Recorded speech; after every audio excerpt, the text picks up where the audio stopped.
Ladies and gentlemen, welcome back to yet another episode with a different video quality today with another special guest I have today with me, Theo. Theo, do you want to introduce yourself? Man, I'm honored to be here. My name's Theo Perl. I'm a junior here at Vanderbilt and from New York City. Yes, sir. Theo is one of my few friends who actually is always nicely dressed in campus. Like, you see him casually having the drippiest fit ever.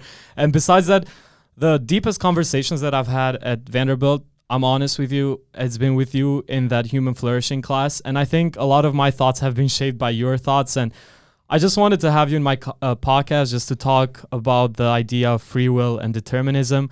I know there's no right or wrong answer, but we'd want to wrestle with some of our ideas and see what we can come out and have some, productive information for the people who are watching us. What do you think? Yeah, man, I'm touched, ready to go at it. Yeah, cool. So let's start by saying that I personally don't think there's a right answer, whether our life is predetermined or we have free will. I do lean more onto the free will side, but I think the determinism side makes more sense to me. And for the people who are watching who might just be kind of curious, what are those two terms? What would be your the most basic description of them?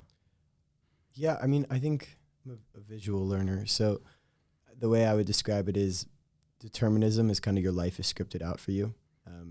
There may or may not be a higher power, but the idea that you're not actually making the decisions, everything is, part of a larger plan. Free will is you have complete agency over your life and the things that happen. Mm-hmm. Do you think the moment that you start learning about determinism, it's also the moment that you kind of express a form of a free will? Or would that be kind of contradictory to the idea of determinism? I think someone who is arguing for determinism would say that it's part of the plan for you to learn about determinism, that was written, maktub. Mm-hmm. Yeah. I talked with Professor Bess about this, and I asked him, what do you think? Do we have free will? Are the things that I have decided today to eat something that's been programmed and predetermined for me? Or is it something that I get to choose? And his explanation was that whether we have it or not, it's more about what do we do with the idea of being aware of the free will? Because the thoughts that we have, right, they could be generated from our surroundings, but our play or our interpretation of those thoughts, that in itself could be part of the free will. What do you think? I think that's my take as well. I think fate is a much more romantic word, so I'd rather use that. I really like the idea of fate. I think, to give a story, let's give this story some context. Mm-hmm. I went to high school and I graduated in 2020, so COVID year. And after that, I didn't get to see a lot of people who I would see every day. It was very abrupt. And 2.5, 3 years later, I see a girl who I was friends with in some New York beach town. And, we have a 15-minute conversation, really cool. I was like, wow, she's doing some cool things, super artsy girl, makes her own jewelry. I was like, word. And, yeah, well, I was kind of like, wow, maybe it's fate that we saw each other here today. I wasn't really thinking of it in any romantic context, just wow, mm-hmm. really, really funny that we stumbled upon each other. 2 weeks later, I'm taking the subway to work. I'm taking the one downtown, and I get on a subway cart. I do this every day, and she's right there. Super weird. I don't even know how many people take the New York subway every day, but there was only one time this summer where I ran into someone I knew like that on the subway, and it was her, and it was this moment. And, at the time I had a girlfriend, so again, I wasn't thinking about it like this, but this idea of, wow, maybe it's fate that I saw her again. And then it's, well, what am I going to do with that? Mm-hmm. Now that I'm aware that this has happened, it's now the agency. So I think for me, we have the ability to reject or accept fate. We have the ability to manipulate fate. I'm a believer in you create your own luck. That's kind of like creating your own fate. So I do think it's life is more fun and romantic if you believe that some things just happen, for a reason. What you want to do with that, I think that's where agency comes in. I like that. And I also like the part that you mentioned about the beliefs and how they correlate to your emotional state. And very often I try to convince myself of certain beliefs. And maybe that might be counterintuitive because you cannot convince yourself of the beliefs, you just have the beliefs. But I do think having certain frameworks in your mind could be more useful to like the way that you approach life as well. Like an example that I'll give to you is that whenever me and my friend like start an inquiry of like a game or a competition, I always think of failure as not an option. And that's obviously kind of a self-delusion thing because you can definitely fail. But it, to me, like that belief that the failure doesn't exist, I'm either winning or winning, at that moment in time, it just gives me so much more power. So circling back to the free will and determinism, I think even having the belief that we do have the free will in itself is more powerful. Oh, completely. You know, I think you're also describing how we're able to actively shape our mindsets and with these frameworks and how that influences everything. My dad likes to bring up an example of how a coworker of his always talks about the bad luck he gets. You know, like, this girl, she believes in this and, this political belief and I can't do that. And I'm so unlucky, or all these unlucky things keep happening to me. And, my dad's a believer that your language, what you emit to the world is what's going to happen. So I think if you say, it's either winning or winning, like that's sent through. That's a frequency. How you look at winning or failure, again, that's different. But yeah, I do think our words, our language, our beliefs all impact all of this. How much in terms of percentage would you say that you would present that the beliefs that you have are from your parents or from your environment as opposed that the ones that you have intrinsically created by yourself? Ooh, I mean, that goes into the question of what do we intrinsically create by ourselves? I think we're all influenced by everything. It's hard to identify that and isolate it, but I'd probably say around like 75% of what I learned is, and who I am and my belief system is definitely influenced by my context, if not more. I don't think it's just parents. It's like I have a roommate who's super cool. I see. Like he influences me, and it's interesting how I remember my first girlfriend. Like how great that was for me at the moment. It's not like that wouldn't be the same for me now, but she influenced me and changed me. That for my second relationship, Right. that was a different experience. So I think like constantly being molded. How much we shape our own molding. Man, I guess that's the agency question. Yeah, that's it. It becomes weird. I'm just going to fix this audio first real quick.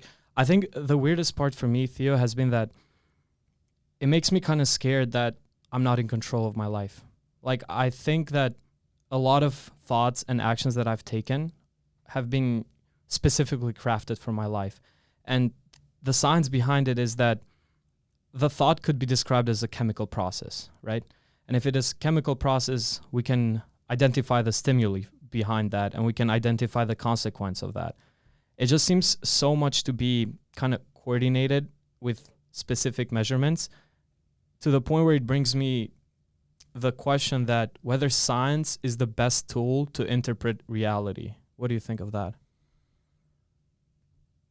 I think science tries to measure reality. So I think it's a useful tool it's a very useful tool to measure reality. I don't know. I'm kind of stuck on that control thing you said of like you want to control your life because I think that's what makes you super unique in the sense is that a lot of people go to religion, right? And, you hear it's written, right? Yeah.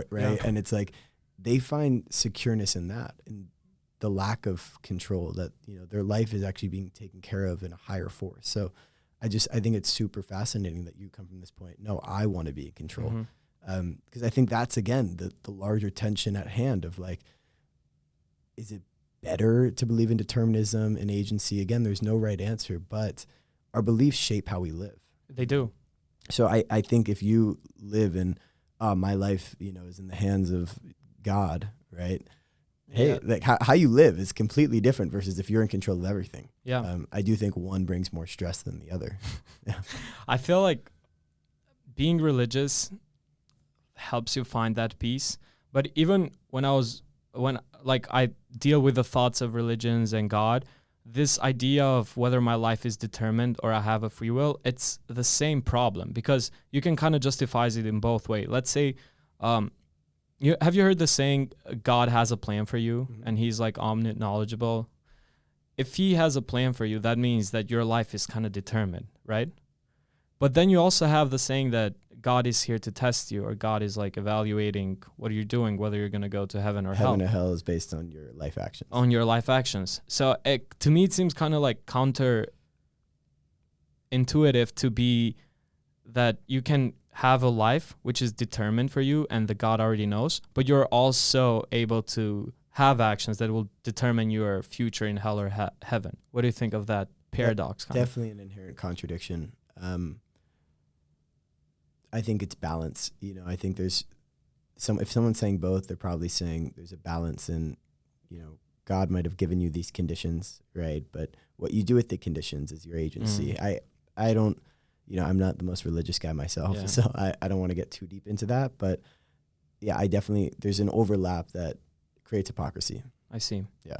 And I guess like if science is the way to maybe kind of measure or be the closest one to finding an answer to this, how do you think the spiritual aspect or the other area comes close to answering this question, or are they not even in the same dimension? I was hoping you'd actually go to that, because I've for so long struggled with how do science and spirituality exist at the same time. Yeah. And you know, it wasn't until I was hanging out with a friend and she gave me this awesome line, which was, science fills in the holes that spirituality leaves.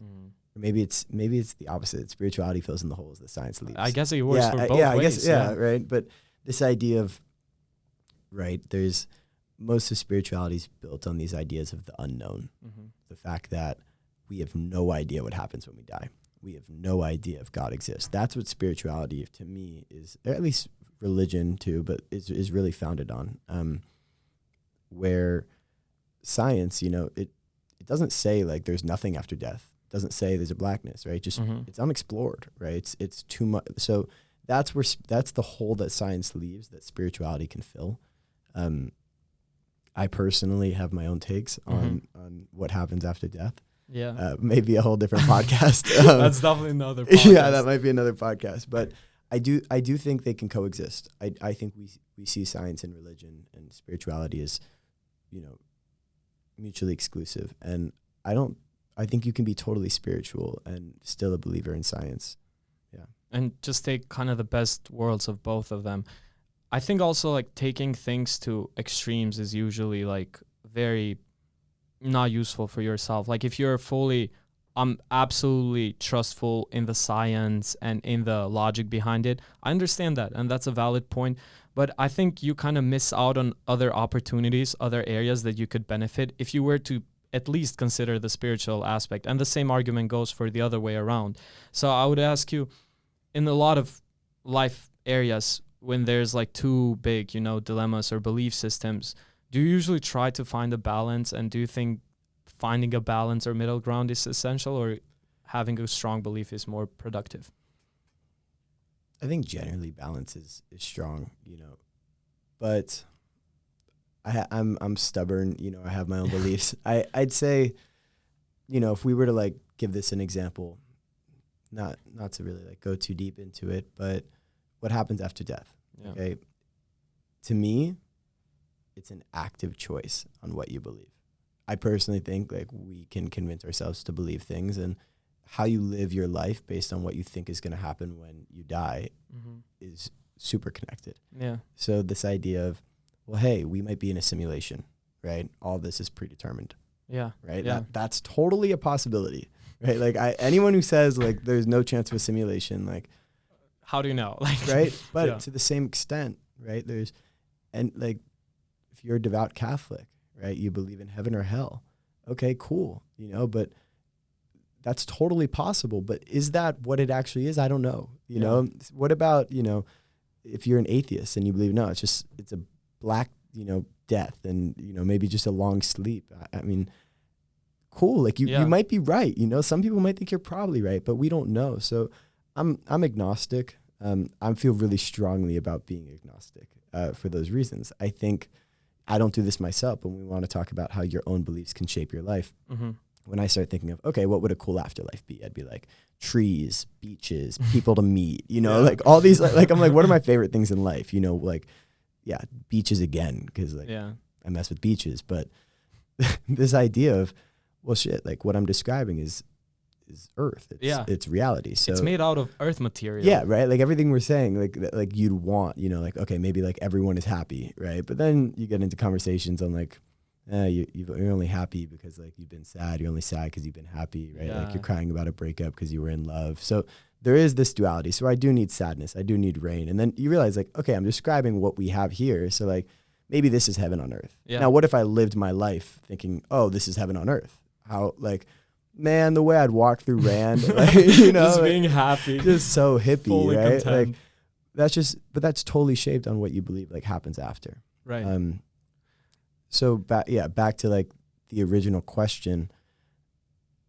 I think like what you do, balance or strong belief, cool either way. I just think like take an active approach of how does this affect your present? Yeah. The presence is usually like what matters the most. And I talked about this in the previous podcast too, but we spend a lot of time thinking about the future and the past, and most often we forget about the present. And I think personally, meditation has been a good way to kind of get in touch with that. But I will say also, it's very interesting how much more you can feel in the present when other people are also in the present. Have you noticed when you're like with your friend group and all they do is talk about like past memories, like remember that one time that we did this, and it's like super happy. And there's also people who only talk about the future events, like, oh my God, we're going to Miami for fall break, it's gonna be sick. And it's all like, you know, emotions that you get by just like interpreting either the past or the future. But very often it's like this moment right now, like it's just me and you, like the present. And I think the beauty of like thoughts and the whole like kind of deepness of what do you think comes from that point. What do you think?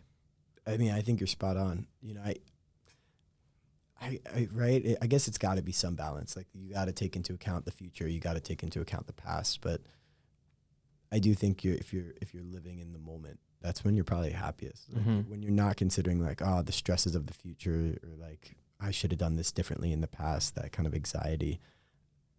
You're there, you're here. So I'm with you. It's a challenge. Yeah. Like how do you consistently be present when we're in an institution that's consistent, that like the goal is about the future, you know, or you know, even if someone's giving you an assignment, it's still like that's due on Monday. Now you're thinking about Monday. So it's like a combination of just like the thoughts that other people impose on you plus your thoughts that you're currently having, and that usually just leads in a mess of like, you know, different emotions. But on the topic of kind of being in the present and having your thoughts, I'm interested to see, what do you think of the social media influence having kind of a powerful tool to shape how we think and what we consider to be just, moral, happy, just all the different forms that they can come and have of interconnection with your thought? Yeah. Yes. You know, like I think it totally affects it. I don't think we're making enough, like talking for myself, I don't make enough active decision making in like who I follow. You know, and when it's about the content I explore, I'm generally on, you know, a page that has an algorithm that's showing me new material, stuff that I don't even follow. So, you know, like my ability, I am being manipulated. Right. And I think we all are in a form or another. Like even taking your dad's advice or mom's advice, you're kind of manipulated with them, even though manipulated is not the right word because that shows the bad intention. But you do have your thoughts like changed by the things that you interact with, right? The problem becomes finding the right mediums to interact so your thoughts become more adjust to your, like, I guess, expectation and desires. Well, I don't know, you know, like I don't want to push transcendentalism. I don't want to push this idea of like, for you to be your authentic self, you need to go and live in the woods and start writing, you know, like this cold baths, right? Like, but that's right. Like if you want to live without manipulation, without connotation, you know, not to say manipulation is a bad thing. That's kind of what's required, you know, pure isolation. But right. Like I don't. It doesn't sound exciting, to be honest. You know, like I love how my dad influences me. I love how, like his thoughts can develop my thoughts. So, you're right. I didn't have any choice in that. It was going to be him who's the one influencing me. But I do still actively make a choice to have conversations with him where he influences me, or, to open up the space where, there's people at Vanderbilt who I don't really want to hang out with because I don't like their language, their actions, whatever it is. So I don't. You select what you want to be exposed to. And like, in all honesty, I think one thing that's really fascinating about Vanderbilt is we join these clubs, these brotherhoods, these whatever it is, of groups that we don't even pick ourselves. Yeah. It's predetermined. Right? It's kind of predetermined. I mean, it's determined by like someone else, or a group of people. But right, like you're choosing who gets to manipulate your thoughts and your experience, but you're not really the one choosing. You're just joining. Yeah, and I think the choosing part has always been like a difficult thing for me because like how do you choose your friends at Vanderbilt while being an active member of AK Psi and KSIG? Yeah, it's hard. I try to like find personally for me the values that are the most congruent with my priorities and goals. Like for example, the reason that I love hanging out with you and talking is that for the lot of things that I think through, I can know that you would also be able to contribute to those thoughts. So it's kind of like building my character in a way. But sometimes we forget that like a lot of things are fully out of our control. Like people that are in my class, right? Let's say tech-based entrepreneurship. It's probably like people who are selected from different reasons, but I interact with them every day, and maybe like noticing them do something could have like an indirect thought on my brain, which is like with the argument of like determinism, that your environment has a lot of control over like your decisions. So I guess to me, a question that is important answering becomes, how do I change myself, or how do I exercise control over those actions that I take on interacting with people? Is that like something that I even have control in the first place? My short answer has to be like intention, right? Like it's got to be, but I think it goes back, right? Like do you feel like you had agency when deciding to come to Vanderbilt? Do you feel you had agency when choosing your major, which does like exploit, like you say that's predeterminism that they're in your class, but someone could say that's just a confounding effect of multiple choices you made. So it's always not there's no exact answers, obviously. It's just like nice idea to play around with, but at the end of the day, it's much more, again, it's much more romantic to say like I met this person because of fate rather than because I was a junior and I toured this school and it looked like there was a fun part, like like when you start breaking down all the decisions that happen for you to meet someone, it comes way more technical than I think that's like, again, goes back into the active choice, and believing in determinism is like, hell, like I'd rather believe I met someone for a reason. I'd rather believe I met you for a reason. Yeah. And in addition to your point, I think another thing that believing in free will has helped me through is taking self-accountability. And I think self-accountability is usually a key indicator of how successful you're going to be. How much can you say, this happened, it's totally my fault, what can I do to change it? But let's take the other argument that you don't believe in free will. You think that everything is determined for external circumstances. Tomorrow you can break your leg, or tomorrow you can do something that's considered negative. You're going to blame that on like other, circumstances, as opposed to blaming it in yourself, which I think could be like harmful and dangerous. But if you're fully accountable of your actions. Let me counter it. I think it could be harmful and dangerous to blame yourself too. Why so? I broke bone for the first time last year. I was playing IM football, and non-contact injury. I like was running. I felt something happen. I went off the field. I then came back on the field. Went on for one play, made a play, and then next thing I know, I couldn't walk for 2 months. Yeah, there was nothing wrong, with how I ran. There was nothing wrong with anything going on. The field was in some crap condition, but. So what was the emotion that you're feeling at that point? Well, I just want to, is this my fault that I got injured? I think so. So you say yes. And, I don't know if I, like, what. You know why? And obviously it's not because I decided to play. You decided to play. And there's two ways of channeling that emotion. Let's say you're angry, you're mad, you're like annoyed. You could be annoyed at the circumstance, which you have no control over, but you could also be annoyed at yourself, which you have control over. And I think that's where I try and make the distinction. But I'm still playing I Am Football tonight. You know, I have a game later at 8 p.m. So it's no. But I really hope it doesn't happen again. No, there's inherent risks when I make a decision, but you know, it's so small. And what if it wasn't a non-contact injury? What if I got like pushed over and I rolled my ankle?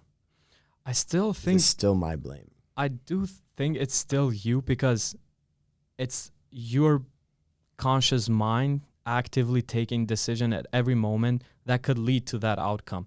And I agree, in paper you could justify it, logically explaining why that happened is not because of me. Like if we were to go on a jury and they decided this, you'd probably win this. But from a perspective of being successful and always finding the fault in yourself, I think it's more beneficial to account everything that is part of your like. Is it more? So I think this is the question: is it more beneficial to always find the fault in yourself? Yeah. And this is where you and I have always gotten we have into different some fun, rounds. Yeah, some I fun like conversations. Yeah, no, I mean, it's, you know, to give some context to the audience, Albie was talking about how the tomorrow him is always better than the today him. Mm-hmm. And for me, I said that's not always true. Like, shit, like I might have been like great yesterday and wake up on the wrong side of the bed. And sometimes the best thing for me to be the best version of myself is to like honor that and be like, okay, like little bed day. Is it the most productive thing? Actually, maybe in my mind, it might be more productive for me to embrace that and be better tomorrow than tire myself out by resisting that. Mm-hmm. I do think embracing is a powerful tool, but I always ponder whether embracing comes with the expense of improving. And that's why I'm always in a continuous role that today I could be the greatest guy ever that you met.